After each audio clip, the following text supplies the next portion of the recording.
नमस्कार। हरेक पल टिभी एचडीमा यहाँहरूलाई हार्दिक स्वागत छ। दुईटा पक्ष बडा महत्त्वपूर्ण छ। एउटा चाहिँ वैदेशिक सम्बन्धलाई अथवा कूटनीतिलाई आन्तरिक राजनीतिको प्रतिबिम्ब भनिन्छ। भन्दाखेरि आन्तरिक राजनीतिको कूटनीतिमा अत्यन्त ठुलो र महत्त्वपूर्ण सम्बन्ध हुन्छ। एउटा पाटो त्यो हो। दोस्रो पाटो चाहिँ के भनेदेखि नेपालको परराष्ट्र नीतिका केही मूलभूत आधारहरू छ। परराष्ट्र नीति भने कस्तो हो भनेदेखि तपाईको एउटा कन्टिन्युटीमा चल्ने विधा हो। यो एउटा सरकार आयो नीति परिवर्तन हुने इत्यादि हुँदैन। त्यसले गर्दाखेरि पहिलो कुरा त ती परम्परागत हाम्रा परराष्ट्र नीतिका मूलभूत आधारहरूमा टेकिकन अहिलेको सरकारले सबभन्दा पहिला त हाम्रो कूटनीति दुईटा एरियामा कन्सन्ट्रेट हुनुपर्छ जस्तो लाग्छ। एउटा चाहिँ अब यसलाई भ्याक्सिन कूटनीति नै भन्नुहोस् न। आजको देशको सबैभन्दा महत्त्वपूर्ण पाटो र जनताको चाहना आवश्यकता त्यो के हो भनेदेखि जनताले यथाशीघ्र खोप लाउनु पर्यो र आफूलाई सुरक्षित फिल गर्नु पर्यो। एक नम्बर प्राथमिकता त्यो भयो। दोस्रो प्राथमिकता भनेको के हो भनेदेखि यसलाई विकास कूटनीति भन्नुहोस्, आर्थिक कूटनीति भन्नुहोस्, अत्यन्त पीडित जनता, यो कोभिड महामारीबाट पीडित जनता र थलिएको अर्थव्यवस्था, यो जनतालाई पनि राहत चाहियो र जनतालाई राहत दिने एउटा सबभन्दा ठुलो महत्त्वपूर्ण पक्ष भनेको आर्थिक पक्षलाई चलायमान पार्नको लागि र त्यो दुवैको लागि चाहिने के भनेदेखि एकदमै सक्रिय र प्रभावकारी कूटनीति अत्यावश्यक छ। हाम्रो जुन किसिमको परिवेशमा हामी छौँ, चाहे त्यो हाम्रो बजेटको एक किसिमको ठुलो भाग व्यापारमा निर्भर, रेमिटेन्समा निर्भर, त्यसले गर्दाखेरि वैदेशिक सम्बन्धमा प्रभाव भन्नुहोस्, वैदेशिक रोजगारीमा प्रभाव इत्यादिले गर्दाखेरि यो कूटनीतिलाई प्रभावकारी बनाउने बित्तिकै यो दुईटा पक्ष, एउटा चाहिँ नि भ्याक्सिनको उपलब्धता यथाशक्य चाँडै, र मलाई खुसी लागेको छ कि सरकारले त्यसलाई चाहिँ आफ्नो एक नम्बर प्राथमिकता भनेर घोषणा पनि गरिसक्यो। र दोस्रो कुरा चाहिँ नि यो अर्थव्यवस्थालाई चलायमान गर्नको लागि जुन आवश्यक पर्ने चाहिने सहयोग हो, अन्तर्राष्ट्रिय सहयोग, मित्र राष्ट्रहरूको सहयोग, त्यो दोस्रो पाटो हो हैन। त्यो त तत्कालको कुरा भयो। तर त्यसको साथसाथै अहिलेको अब हुन त धेरै ठाउँमा भनिन्छ के भन्दाखेरि ज्योतिषले यतिपल्ट चाहिँ प्रधानमन्त्री हुनुहुन्छ भनेर, तर मलाई त कस्तो अहिले लागिरहेछ भनेदेखि हामी नेपाली अत्यन्त भाग्यमानी रहेछौँ। किनभनेदेखि एउटा अत्यन्त अनिश्चितताको, अहिले मैले भने नि आन्तरिक राजनीतिको कूटनीतिमा असाध्य ठुलो प्रभाव छ। र योभन्दा पहिलाको हाम्रो स्थिति हेर्नुभयो भने त्यो आन्तरिक राजनीतिको अनिश्चितता र यो हाम्रो जुन एउटा राजनीतिक सङ्क्रमणबाट हामी गइरहेको थियौँ, त्यो सङ्क्रमणको व्यवस्थापन उत्तेजित भएर, इमोसनल भएर, चाहिँ तपाईँको असाध्य पोलराइज भएर, राजनीतिक शक्तिहरूको बिचमा टकराव भएर त्यसरी त्यो सम्भव हुँदैन। त्यसको लागि त चाहिने एउटा यस्तो किसिमको व्यक्तित्व आवश्यक पर्छ जसले कोलेसन बिल्ड गर्न सक्छ, जो माइल्ड किसिमको तपाईँको व्यवहार गर्न सक्छ, जसले चाहिने आज एउटा कुरा भोलि अर्को कुरा, एक ठाउँमा गयो एउटा कुरा, अर्को ठाउँमा गयो अर्को कुरा, त्यो किसिमको गरेर चाहिने कुरा गरेर अहिलेको संसारमा प्रभावकारी कूटनीति हुँदैन। हेर्नुहोस्, परम्परागत रूपमा राजदूतलाई एउटा अत्यन्त इमान्दार मान्छे तर आफ्नो देशको राष्ट्रिय हित र राष्ट्रिय स्वार्थको निम्ति ढाँट्नलाई बाहिर पठाएको भन्ने चलन थियो क्या पुरानो। तर अब त्यसरी कूटनीति चल्दैन। अहिलेको कूटनीति भनेको तपाईँको विश्वास, विश्वसनीयता, त्यसको आधारमा चल्छ। र त्यो हिसाबले हेर्ने हो भने वर्तमान प्रधानमन्त्रीको सबैभन्दा अब अरू कमी कमजोरीका कुराहरू भइरहेछन्। अहिले मैले तपाईँको के यो सामाजिक सञ्जालमा उहाँलाई बधाई दिएर एउटा लेख्दाखेरि यति चाहिने त्यो तपाईँको नेगेटिभ फिडब्याक आउँछ। त्यसले के देखाउँछ भने हामीमा चाहिने एउटा अत्यन्त चिन्ता छ अत्यन्त चाहिने तपाईँको शङ्का छ हाम्रो विगतको अनुभवले गर्दा। तर त्यो सबैको बिचमा चाहिने परराष्ट्र नीतिको हिसाबले चाहिने उहाँको जुन स्वभाव छ त्यो अत्यन्त उपयुक्त किसिमको छ। उहाँ जे पाए त्यो बोल्नुहुन्न, धेरै बोल्नुहुन्न, प्रोफेसनल्सहरूलाई चाहिने भर पर्नुहुन्छ। त्यो हिसाबले गर्दाखेरि अहिले मलाई लाग्छ यो दुईटा मेन तत्कालको प्राथमिकता हुँदाहुँदै पनि अरू धेरै महत्त्वपूर्ण प्राथमिकताहरू छन्। त्यो प्राथमिकतामा तपाईँको अगाडि बढ्नलाई सजिलो एउटा वातावरण, यो अनिश्चितताको परिवेशबाट हामी एक किसिमको केही निश्चितताको, केही चाहिने भन्न सक्ने, प्रेडिक्ट गर्न सक्ने किसिमको नेतृत्वमा भए हुनाले मलाई लाग्छ परराष्ट्र नीतिको निम्ति अत्यन्त सहज परिवेश छ। अब पहिलो कुरा त अघि नै मैले भने जस्तो हेर्नुहोस्, सबैसँग हाम्रो परराष्ट्र नीतिको मूलभूत आधार भने के हो भनेदेखि सबैसँग मित्रता, कसैसँग पनि वैमनस्यता छैन, हैन? त्यो हाम्रो मूलभूत आधार हो। अब त्यो आधारमा टिकेर हामीले चाहिने आफ्ना केही प्राथमिकताहरू निर्धारण गरेका छौँ। ती प्राथमिकतामध्ये पहिलो प्राथमिकता भनेको दुई विशाल र अत्यन्त शक्तिशाली छिमेकीहरूको बिचमा भएको हुनाले उनीहरूसँगको विश्वसनीयताको कूटनीति, छलछाम गरेर होइन, के भनेदेखि तपाईँको उरनट्याउलो कुरा गरेर होइन, कि एक किसिमको विश्वसनीयताको आधारमा हाम्रा मूलभूत आवश्यकताहरू के हुन्, हाम्रा चाहनाहरू के हुन्, उनीहरूका आवश्यकताहरू के हुन्, उनीहरूका चाहनाहरू के हुन्, र त्यो दुईटैको बिचमा सामञ्जस्य कसरी ल्याउने ताकि हाम्रो राष्ट्रिय हित र राष्ट्रिय स्वार्थ उनीहरूसँगको सम्बन्धबाट उनीहरूको पनि पूर्ति हुन्छ, हाम्रो पनि पूर्ति हुन्छ भन्दाखेरि मूल कुरा छिमेकीहरूसँगको सम्बन्धमा एक किसिमको विश्वसनीयताको वातावरण उच्च स्तरमा पहिलो कुरा। दोस्रो कुरा, त्यसपछि उहाँ नेतृत्वले निर्धारण गरेको जुन एउटा बृहत मार्गदर्शन हुन्छ, त्यो मार्गदर्शन अन्तर्गत अत्यन्त प्रभावकारी किसिमबाट त्यसलाई सञ्चालन गर्न सक्ने उहाँको टिम, परराष्ट्र मन्त्री भन्नुहोस्, त्यस्तै गरेर उहाँका परराष्ट्र सल्लाहकार भन्नुहोस्, त्यसपछि चाहिँ त्यो परराष्ट्रको टिम जुन हुन्छ त्यो चाहिँ नि अत्यन्त सक्रिय र पोख्त किसिमको पुरा यो अहिलेको विश्वव्यापी तपाईँको अर्थ राजनीति र रणनीतिक एउटा चाहिँ व्यवस्थामा, बदलिँदो व्यवस्थामा यो क्षेत्रको महत्त्व, त्यसमा पनि हाम्रो यो हिमालको यो दक्षिण भाग नेपालको परम्परागत भू राजनीतिक संवेदनशीलता र त्यो संवेदनशीलताका आधारमा परिवर्तित कुराहरू के हुन्, त्यस्तोलाई चाहिँ राम्रोसँग चाहिने नेतृत्वलाई सहयोग गर्न सक्ने सहयोगीहरूको एउटा टिम। दोस्रो कुरा त्यो। तेस्रो कुरा चाहिने अब हाम्रा जति पनि दुई देशहरूसँग मूल विषयहरू छन्, एउटा त अब भ्याक्सिनकै कुरा छ, हैन? के भनेदेखि भारतसँग त चाहिँ के भनेदेखि केही चाहिँ पहिला हामीले गरेको समेत आएको छैन।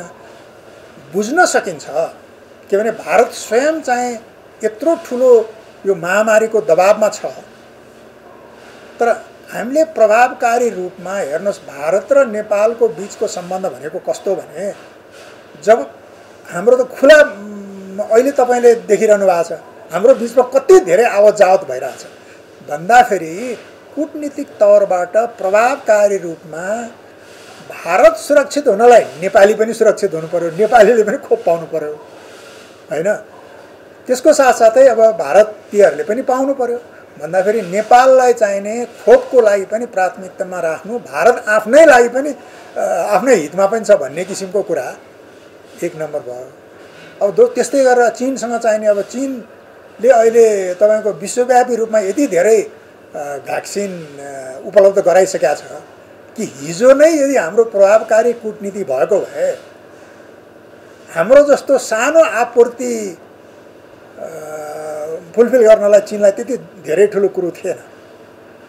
अब पहिला त हामीले चीनसँग भ्याक्सिनै लिने हो कि नलिने हो भने अलमलमा बस्यौँ केही समय, हैन? अब अहिले बाध्य भएर चीनसँग पनि चाहिँ के भनेदेखि सम्झौता भएको छ भने त्यो चाहिँ समयमा उपलब्ध गराउनु आवश्यक, त्यो बारेमा चाहिने छलफल गर्नु पर्यो। त्यस्तै गरेर अरू विषयहरू छन्, हाम्रा व्यापार घाटाका विषयहरू छन्, हाम्रा सीमाका छन्। अब अहिले बाढीको कुरा छ, हैन? बर्सातको समय छ, यता पानी पर्छ, यता बाढी आउँछ, उता पनि क्षति हुन्छ भन्दाखेरि यावत विषयहरूमा प्रभावकारी रूपमा आफ्नो पहिला नेतृत्वले मार्गनिर्देशन गर्छ, यो सहयोगी टिमले अत्यन्त राम्रो प्रभावकारी गृह कार्य गर्छ र त्यो गृह कार्य गरेर अनि दुई देशसँग कूटनीति के भनेदेखि सञ्चालन हुन्छ। त्यसरी चाहिने हामीले हाम्रो सम्बन्धलाई त्यो जुन महत्त्वपूर्ण सम्बन्ध छ दुईटै देशसँग त्यसलाई चाहिने प्रभावकारी रूपमा सञ्चालन गर्न सक्छ। एउटा त मैले अघि नै भने एउटा चाहिने उहाँको चाहिँ विश्वसनीयता छ। उहाँ चाहिँ जे कुरा भन्नुहुन्छ त्यो कुरा गर्नुहुन्छ, नहुने कुरा भन्नुहुन्न, भन्दै हिँड्नुहुन्न, फल्स प्रमिसेसहरू दिँदै जानुहुन्न भन्ने चाहिने एउटा उहाँको जुन इमेज छ त्यो चाहिने अघि नै मैले भने कूटनीतिको लागि अत्यन्त सकारात्मक छ। अब दोस्रो कुरा चाहिने दोस्रो पाटो पनि छ। म अहिले भर्खर तपाईको ट्विट एउटा गरिरहेको थिएँ। अहिले संसारमा सबैभन्दा चर्चित इतिहासकार मध्ये तपाईहरुले पढ्नु भएको छ कि छैन, युval नोआ हरारी भन्ने छ। उनको तीनटा अत्यन्तै संसारमा बेस्ट सेलर किताबहरू, सेपियन्स भन्ने एउटा, त्यसपछि चाहिने 21 formula for the 21st century भन्ने 21औं शताब्दीको लागि 21 वटा मूल मन्त्रहरू भन्ने दोस्रो, र अहिले भर्खर अर्को चाहिने होमो ड्यू भन्ने चाहिँ कसरी मानिस, होमो भनेको त मानिस भइहाल्यो, ड्यू भनेको चाहिँ फ्रेन्चमा ईश्वर, कसरी मान्छे ईश्वर हुन कोसिस गर्दैछ प्रविधिको मार्फत भन्ने किताबमा उनले के लेखा छन् भनेदेखि मानिसले इतिहास किन पढ्छ भने त्यसैको बन्दी हुन होइन कि त्यसबाट मुक्ति पाउनको लागि, इतिहासमा भएका कमजोरीहरूबाट मुक्ति पाउनको लागि। त्यो मैले ट्विट गरेको कारण के हो भनेदेखि अघि मैले भनिहालेँ नि तपाईको अहिले विगतको अनुभवका आधारमा विगतका चाहिने हाम्रा प्रत्याभूति भएका चाहिने केही कमजोरीहरूका आधारमा मान्छेमा शङ्का छ, मान्छेमा चिन्ता छ, फेरि पुरानै कुराहरू दोहोरिनु हुन् कि भनेर। तर मैले इतिहासको उदाहरण दिएको कारण के भने इतिहासले हामीलाई पाठ सिकाउँछ। र मैले पाएको अहिले शेरबहादुर देउवा सम्माननीय प्रधानमन्त्रीजी एउटा त अनुभव छ, एउटा अङ्ग्रेजीमा उखान छ, there is shortcut to everything but no shortcut to experience.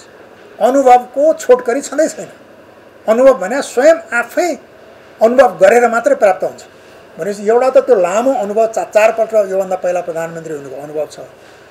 दोस्रो पक्ष भनेको चाहिने उहाँले त्यो इतिहास भइसकेपछि हिजो गर्दाखेरि के चाहिने राम्रा पक्षहरू भए, के चाहिने कमी कमजोरी हो भए भनेर, मानिस त चेतनशील प्राणी हो र त्यसले गर्दाखेरि त्यो एउटा उहाँ स्वयंले पनि त्यो अनुभूत गर्ने र उहाँको त्यो टिम, अघि मैले भने नि यो हेर्नुहोस्, यो राजनीति र कूटनीति भने एकजना व्यक्तिले सञ्चालन गर्ने विधा होइन, यो चाहिँ टिमको काम। नेतृत्वले भिजन दिन्छ, त्यो भिजनलाई चाहिने रूपान्तरण गर्ने, कार्यरूप दिने टिमको काम हो। अब धेरै हदसम्म त्यो टिम कस्तो आउँछ, उहाँ स्वयं त मैले अघि भनिहालेँ के भने कूटनीतिको हिसाबले अत्यन्त सहज किसिमको व्यक्तित्व हामीले नेतृत्वमा पाछौँ। तर अब त्यो सफलताको कसी चाहिँ केमा हुन्छ भनेदेखि उहाँले टिम कस्तो एसेम्बल गर्नुहुन्छ, अहिलेको चाहिने विश्व अर्थराजनीति र रणनीतिको गम्भीरता र यो क्षेत्रको महत्त्व पनि बुझेको र त्यसैका आधारमा त्यसलाई चाहिँ प्रभावकारी रूपमा व्याख्या गर्न सक्ने, सञ्चालन गर्न सक्ने, आफ्नो कुरा राख्न सक्ने, उहाँको जुन भिजन छ त्यसलाई राम्रोसँग आर्टिकुलेट गर्न सक्ने त्यस्तो टिम एउटा भयो भनेदेखि मलाई लाग्छ उहाँको कार्यकाल अहिले त अब अत्यन्त छोटो र चाहिने के भनेदेखि एउटा चाहिने कठिन स्थितिमा उहाँ प्रधानमन्त्री हुनुभएको छ। तर त्यति हुँदाहुँदै पनि प्रत्येक बादलमा चाँदीको घेरा हुन्छ भन्छन् नि, त्यो हिसाबले गर्दाखेरि त्यो च्यालेन्जको साथसाथै अपर्च्युनिटी पनि छ। र त्यो हिसाबले मलाई लाग्छ एउटा चाहिने आन्तरिक राजनीतिमा पनि जुन किसिमको एउटा चिन्ता देखिया छ त्यसलाई चाहिँ नयाँ रूपमा दिएर यो सङ्क्रमणको सही किसिमको व्यवस्थापन गर्दै एउटा निश्चित दिशामा देशलाई लैजाने र त्यस्तै गरेर अन्तर्राष्ट्रिय कूटनीतिमा पनि अन्तर्राष्ट्रिय सम्बन्ध र कूटनीतिमा पनि छिमेक सम्बन्ध भन्नुहोस् अथवा चाहिने युएनमा हाम्रो अहिले मैले भनिहालेँ नि हाम्रा धेरै चाहिँ तपाईँका आधारशिलाहरू छन् परराष्ट्र नीतिका ती सबै पक्षमा चाहिने प्रभावकारी रूपमा नयाँ एउटा चाहिने दिशा र थालनी अथवा हाम्रो कूटनीतिको एउटा प्रभावकारी सञ्चालन हुन सक्छ भन्ने म विश्वास राख्छु। अब यसमा एक नम्बरमा त मैले अघि दुईटा कुरा त भनिहालेँ हैन। एक नम्बरमा तत्काल भ्याक्सिन, दुई नम्बरमा विकास कूटनीति।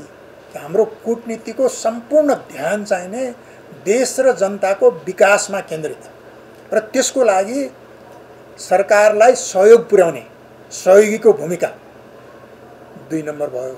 अब तीन नम्बर चाहिने तपाईँको हाम्रो जस्तो सानो देशले तपाईँको दुईटा ठुला छिमेकीको बिचमा भए हुनाले यी दुईटा छिमेकीसँग विश्वास, ट्रस्ट र कन्फिडेन्सको कूटनीति तेस्रो भयो। चौथो चाहिने कहिलेकाहीँ के हुन्छ भने फेरि छिमेकीहरूसँग प्राथमिकता दिँदाखेरि हाम्रा अरू मित्रहरू हामीलाई चाहिँदैन कि अलिकता हेला गरे हो कि भने जस्तो फिल गर्न दिन हुँदैन। हाम्रो चाहिँ तपाईँलाई थाहा छ सबभन्दा पहिला बेलायतसँग कूटनीतिक सम्बन्ध भएको, त्यसपछि अमेरिकासँग भन्दाखेरि यी हाम्रा परम्परागत मित्रहरूलाई पनि कि तपाईँहरूको सहयोग र तपाईँहरूसँग हामी अत्यन्त महत्त्वका साथ सम्बन्ध अगाडि लान चाहन्छौँ भनेदेखि त्यो अर्को पाटो भयो। अब चौथोमा चाहिँ तपाईँको हेर्नुहोस् संयुक्त राष्ट्रसङ्घ हाम्रो कूटनीतिको आधारशिला भनेको संयुक्त राष्ट्रसङ्घको बडापत्र र असंलग्नता पञ्चशील यी सिद्धान्तहरू भए हुनाले संयुक्त राष्ट्रसङ्घमा हाम्रो प्रभावकारी भूमिका भयो भने धेरै हदसम्म हाम्रो कूटनीति सफल हुन्छ। किनभने अन्त जहाँ पुग्न सकिँदैन, हाम्रो त 20-30 देशमा मात्रै दूतावास छन् भने संयुक्त राष्ट्रसङ्घबाट त संसारभरि त्यो सञ्चार प्रवाह हुन्छ। हाम्रो कूटनीति कस्तो छ, हाम्रो व्यक्तित्व कस्तो छ, हाम्रो सरकारको दृष्टिकोण कस्तो छ भन्ने हुन्छ। त्यसो भने संयुक्त राष्ट्रसङ्घमा अत्यन्त प्रभावकारी भूमिका अर्को भयो। त्यस्तै गरेर चाहिने क्षेत्रीय सहयोग अहिले चाहिने तपाईँको हाम्रो छिमेक वरिपरि चाहिने भएका जुन एक किसिमको हाम्रा सद्भावहरू छन् ती सद्भावहरूलाई प्रयोग गरिकन चाहिने हाम्रो राष्ट्रिय हित र राष्ट्रिय स्वार्थलाई अगाडि बढाउने पाँचवटा यिनै मूलभूत सिद्धान्त भए। तर त्यसको साथसाथै चाहिने तपाईँको एउटा अहिले महत्त्वपूर्ण कुरा के छ भनेदेखि कूटनीति भनेको यो पार्टीको हो, यो पार्टीको ऊ पार्टीको भन्ने हुँदैन। तर मूल रूपमा विश्वव्यापी रूपमा अहिलेको सरकार र अहिलेको खास गरेर प्रधानमन्त्रीको चाहिने एउटा छवि जुन छ नि, एउटा चाहिने डेमोक्रेटिक लोकतन्त्रको लागि चाहिँ यत्रो लामो त्याग तपस्या गरेको व्यक्ति भन्दाखेरि हामी चाहिने र यो अहिले त्यो पनि अत्यन्त महत्त्वपूर्ण छ कि कतै चाहिने हामी फेरि यो संविधानमाथिको जुन किसिमको व्यवहार योभन्दा पहिला भएको त्यो हिसाबले गर्दाखेरि अहिले हामी चाहिने अब संवैधानिक प्रक्रियालाई चाहिँ खलबलाउने किसिमबाट संविधानको अक्षरशः पालना गरेर हामी चाहिँ एउटा अत्यन्त लोकतान्त्रिक मार्गमा छौँ है हामी भन्ने एउटा महत्त्वपूर्ण पाटो त्यहाँ छ। उपलब्धिहरू महत्त्वपूर्ण भएका छन् तर कहिलेकाहीँ चाहिँ केही व्यक्तिगत पात्रहरूको आचरण र व्यवहारले गर्दा कतै हामीले उपलब्धि नै केही हासिल नगरे हो कि भन्ने जस्तो भान र माहौलले पैदा गरेको चिन्ता जुन छ त्यो चिन्तालाई चाहिने व्यवस्थापन गरेर अगाडि जान सक्यो भने हाम्रो आन्तरिक के भनेदेखि स्थिति पनि उज्जवल छ र कूटनीति चाहिँ झन् हामी चाहिँ अत्यन्त प्रभावकारी रूपमा सबैसँग मित्रता गरेर ठुलो सहयोगको एउटा वातावरण हामी क्रिएट गर्न सक्छौँ। हरेक नागरिकलाई हरेक खबरबाट हरेक पल सुसूचित गराउने हाम्रो अभियान जारी छ। हरेक पल टिभी एचडी सब्स्क्राइब गर्न नभुल्नुहोला। नमस्कार।